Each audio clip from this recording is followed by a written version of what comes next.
Okay, I'm going to get into some of the stuff from that estate that I picked up, all that junk from, so I can see what is repairable, what isn't repairable, and what I'm going to do with it, whether I'm going to keep it or whether I'm going to donate it. And this one here, I'm going to donate this one, if we can get it going. Let's check out what I've got.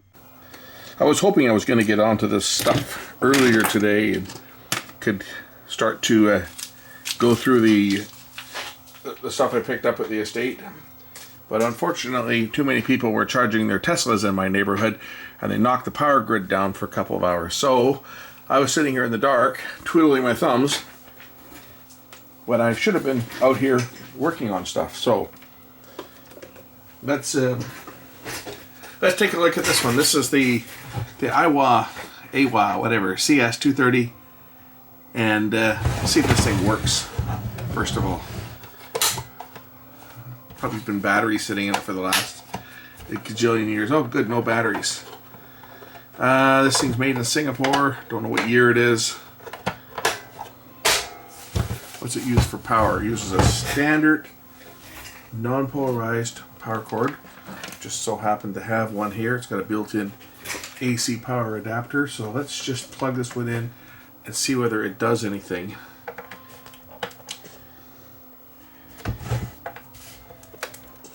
Well, it's not a standard adapter plug. It's a non-standard one because this one doesn't seem to fit. I'm going to make it fit. Okay, it's got power and volume. Well, volume control is no good for starters. Let's just tune this thing down to the bottom of the band.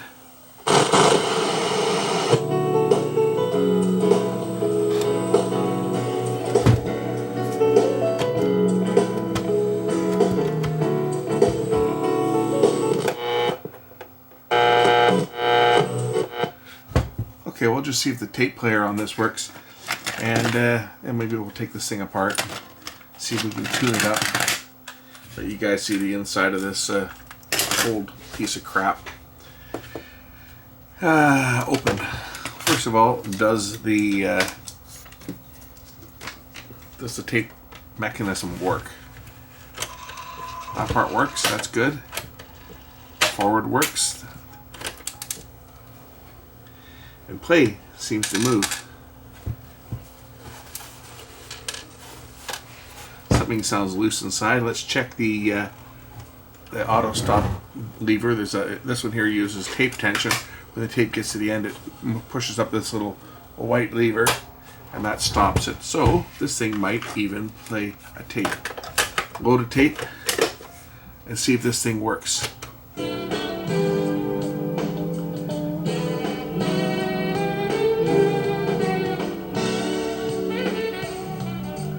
Now, I don't know if that's the right speed or not because I don't know whether this tape was recorded at the right speed, but this one most certainly is.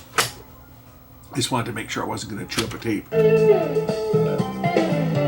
it sounds like it's going the right speed.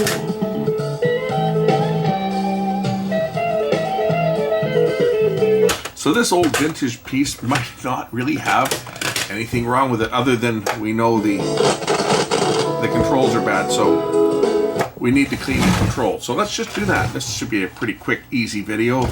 And then if something's loose in there, we'll see what's falling apart inside it while we've got it apart. But this will be a pretty simple, quick video. And I just jinxed myself. And then what's going to happen with this thing once I've got this up and running is I don't need a portable. So this will get donated to one of the second-hand places that takes electronics, and they'll put it out for sale for $5 or whatever, and it'll go to someone who's looking for a small radio.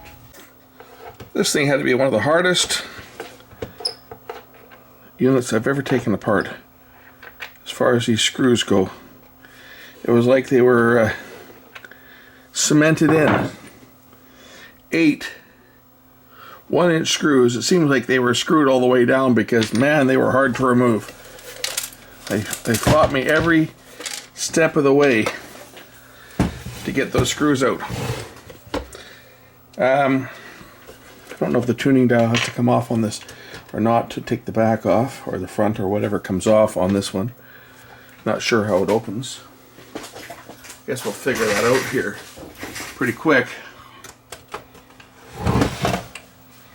Don't know whether it's the front that pops off or the back. It's probably the, could be, yeah, it's the back there. Oh, it's the front that comes off. Looks like the whole front cabinet lifts off.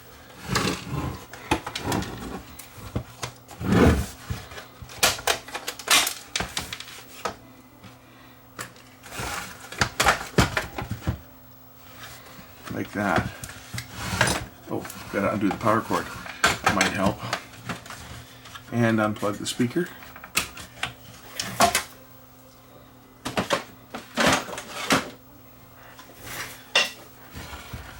And here's our little tape transport on this one and our circuit board. Have to remove that switch. So we'll clean the switch. Now this little lever came, this is what fell out of it. I wonder what this is for. It's got to be for something. Where does it go?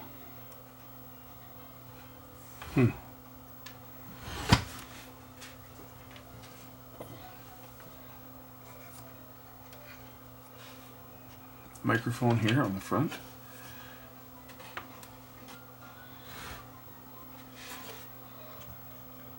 Belt feels to be in good shape. I'm just going to power this thing up again, and we'll just put it through the paces with the front off.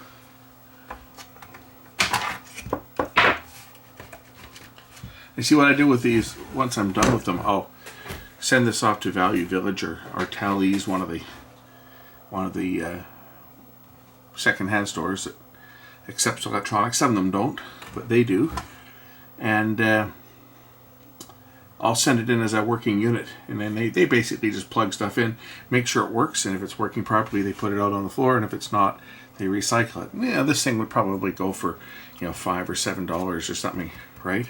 And that's and then they sell them off and to someone who's looking for one. So I want to make sure it's fully working before sending it away. So we have the rewind here. Lots of torque. As you can see, it stops the motor. No slippage on the belt. And fast forward, same thing. Stops the belt and play. It's got good take-up torque. The auto stop, and then record. When you press down record, we'll release the lever here. Press down record and play, and that should allow the erase head. The erase magnet, it's not really a head, it's just a magnet. As you can see, that goes into position to erase the tape. In play, it stays stationary, as you can see. So play and record. And if you're in play and you press down record, it just drops that magnet in place to erase the tape.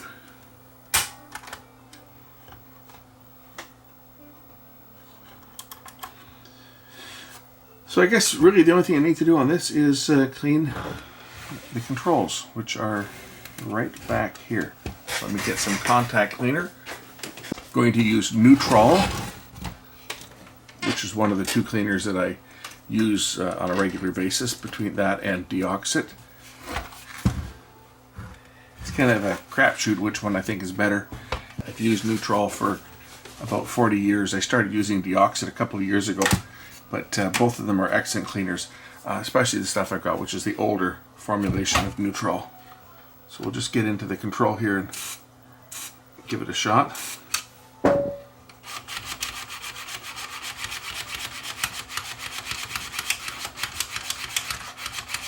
Do the same for the tone control and the other switches that are on here.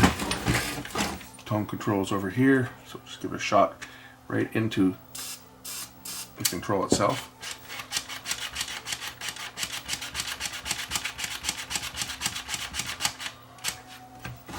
And same goes for this switch. This switch here, it's a slide switch. This is just the lever that operates it, so we can put some cleaner right down into the switch here and get it right down into the contacts. Let it run down and clean the internal workings of that switch.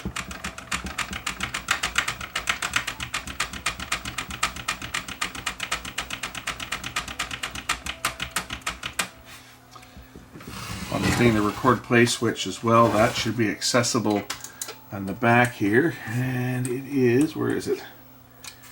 It is right down here. It's a horizontally moved switch, and it is right down, you can see it right down in here. So let's just throw some contact cleaner down into that record play switch, and then we'll reassemble this unit and give it a final test.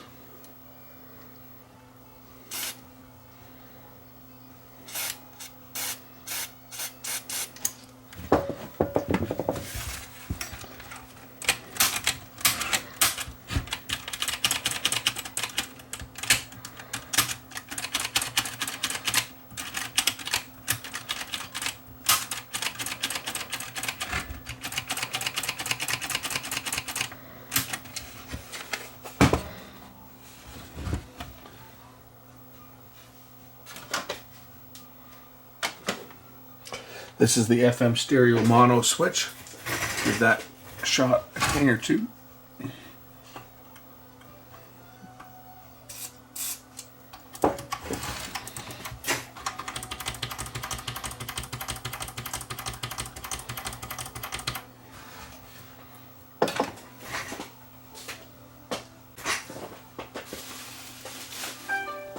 Well, I've got the unit apart. I'll take this opportunity just to wipe down the controls and stuff and get some of the grime and dirt off the back side of the controls. Clean up the dial a bit. After all, somebody's going to end up with this unit. Might as well at least make it a little more presentable. We'll clean up the front as well on it. Looks like at some point some batteries may have leaked into here, but I don't see any damage caused to the circuit board or anything. Everything's looking good.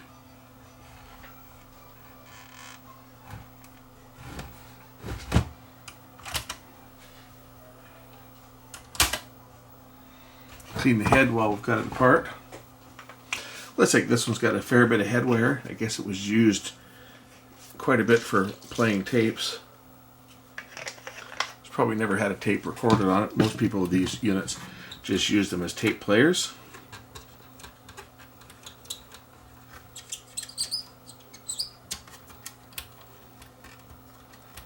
Pinch roller appears to be in good shape.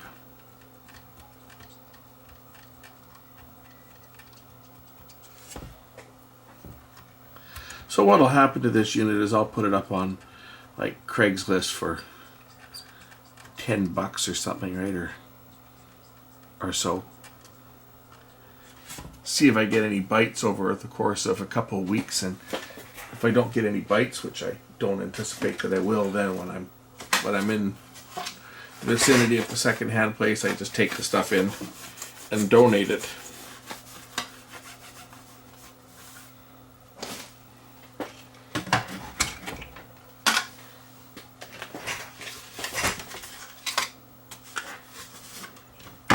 This piece, I don't know where this came from. It's obviously come off something, but nothing jumps out at me as to where this little white. You know what I bet you this is from? I bet you this is from the pause button. Ah, that's what it is. I think it's from the pause. Yeah, it's the latch for the pause. What made me clue into that was this latching mechanism. This is when you press down the pause button, it latches. How this works is when you press down the pause, it latches in like this, and then when you push it a second time, it goes like down to here, latches, and then it goes this way and releases. So this is attached to the back side of this mechanism. I wonder if there's a place to put it. I'm going to pull the chassis out and just see if I can fit this back on. Usually it's held in place by a spring, so it may have just fallen out off of the chassis. So I'll take out a couple screws to remove the tape mechanism and just see whether I can see where that goes.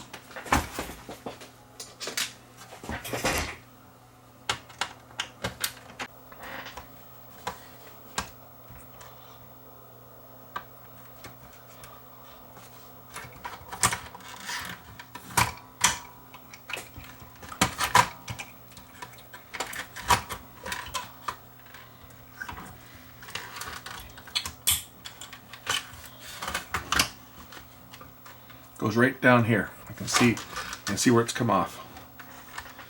It fits right down onto right there.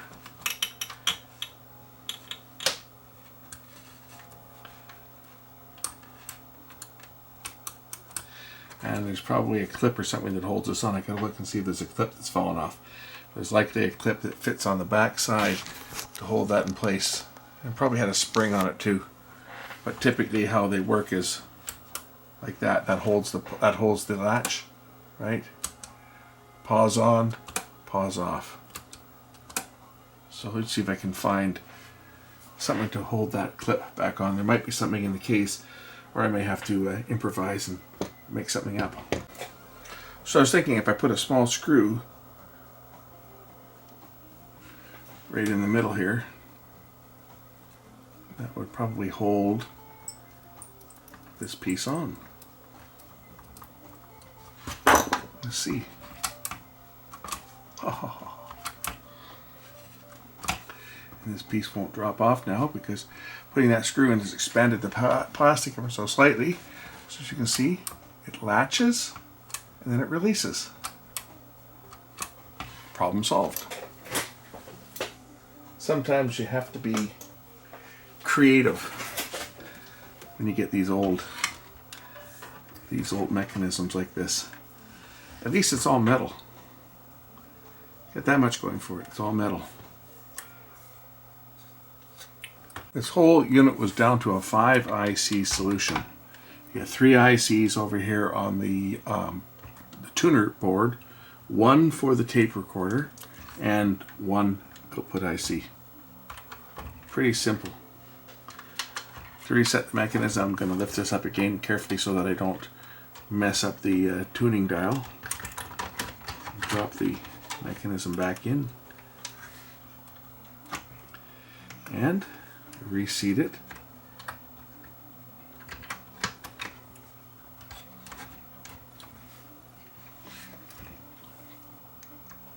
Place the 2 screws back in that hold this in place. The other screws are the ones that come through from the back side. Like for example, this one is one of the screws that hold the unit together from the back side.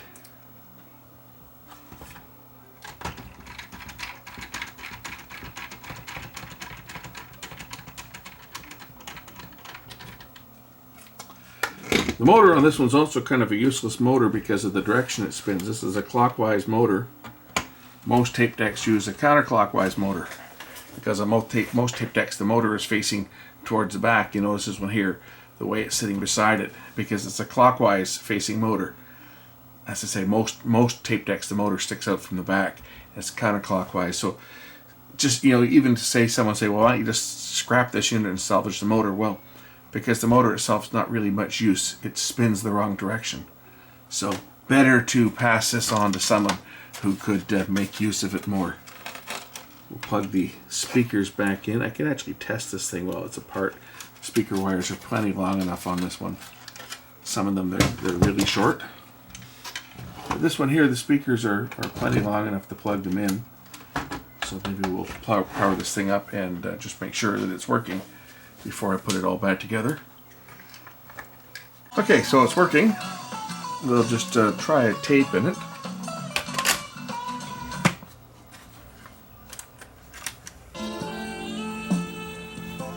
And the pause control now, will it work? Yes, it does.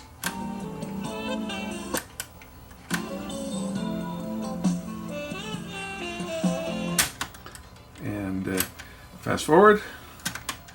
Rewind. I think everything's good to go on this one.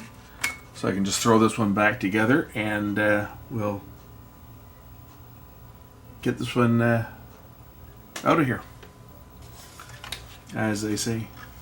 Just looking for where that microphone went. It was right on the front here. It sits, I guess it sits right in. Oh yes, that's how it fits. The microphone actually sits right in here like this. Ingenious. Little microphone stand, and that holds the microphone in the proper position. Put the cover back on. Line it up with the buttons, push the wires in, of course. Line up the buttons.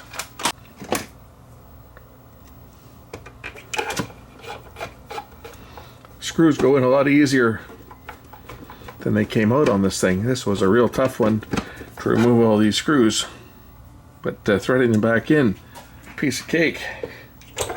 I don't know if they're just because they've been in so long, but they did not want to turn without a lot of extra force on it. But look at the number of screws they put in this thing, 8. It's pretty much unheard of today. Now if you get something that's got, you know, 3 or 4 screws holding it together, you're lucky.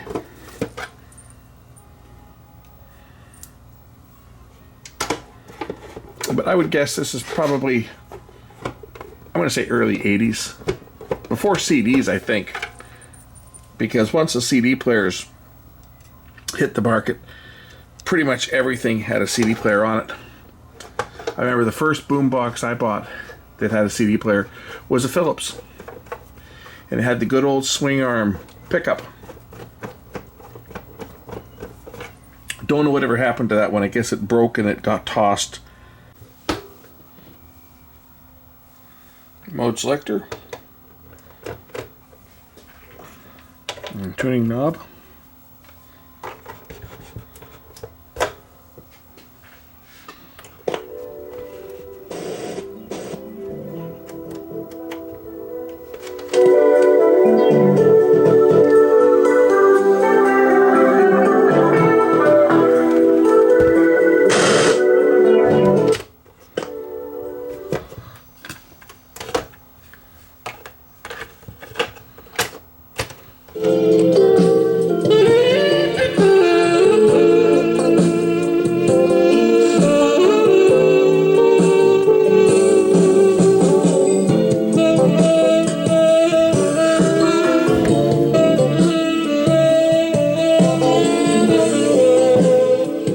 Okay, all done.